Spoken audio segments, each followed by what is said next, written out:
Earlier today, House Minority Leader Nancy Pelosi slamming a delay in implementing a system that she said would automatically slow down trains.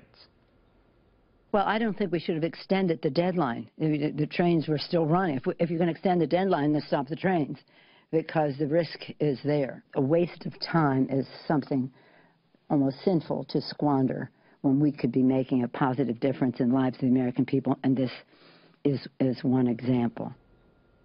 All right, this technology that automatically slows down a train was something that was implemented last year, or called for last year, after a Philadelphia train crash that killed 8 people. On the phone with us right now, Russ Quimby. He's a former investigator for the National Transportation Safety Board. Russ, you heard that.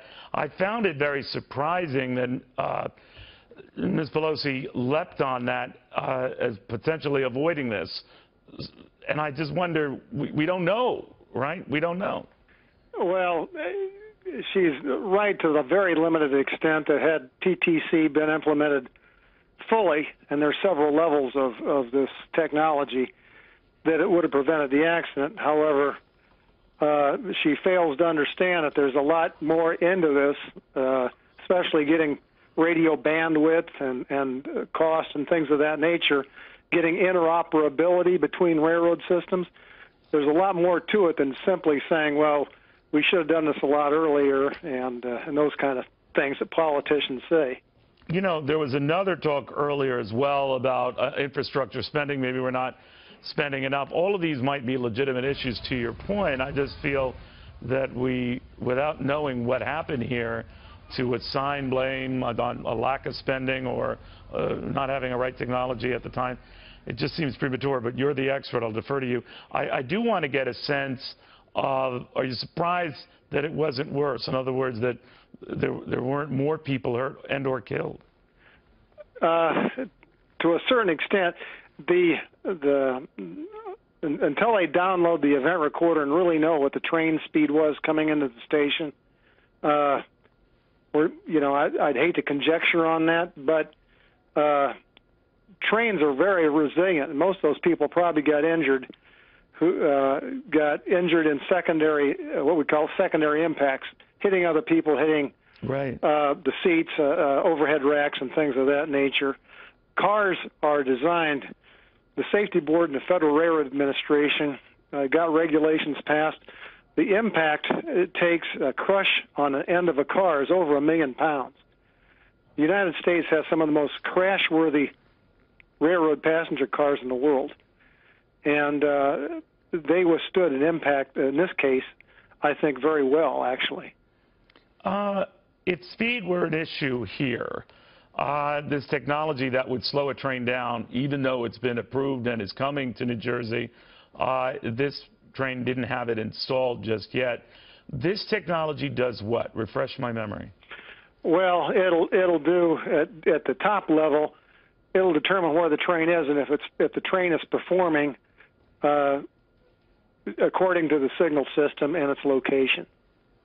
So if this train had been coming in, even if the engineer had fallen over from a stroke or a heart attack or something, it would have read the position of the train, and if no action had taken, it would have automatically put the brakes on and brought the train to a safe stop. At what point would it kick in, Russ? In other words, when you get close to the station, I mean, a lot of these along the Northeast Corridor can go up to 70, 80 miles an hour. When they're around more populated areas, they tend to slow down.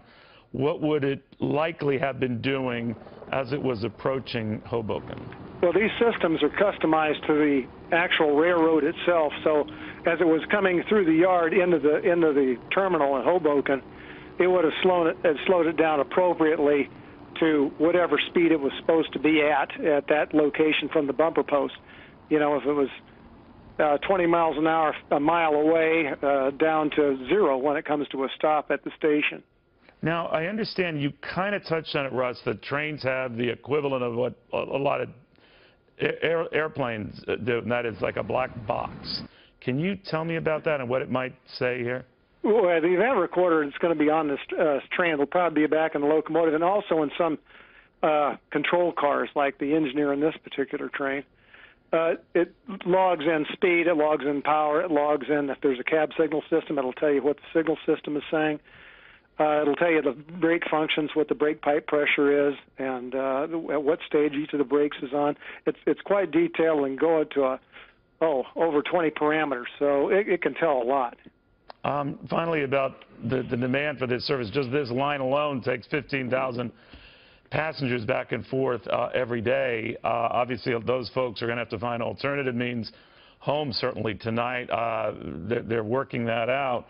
But does just heavy usage like that have any effect?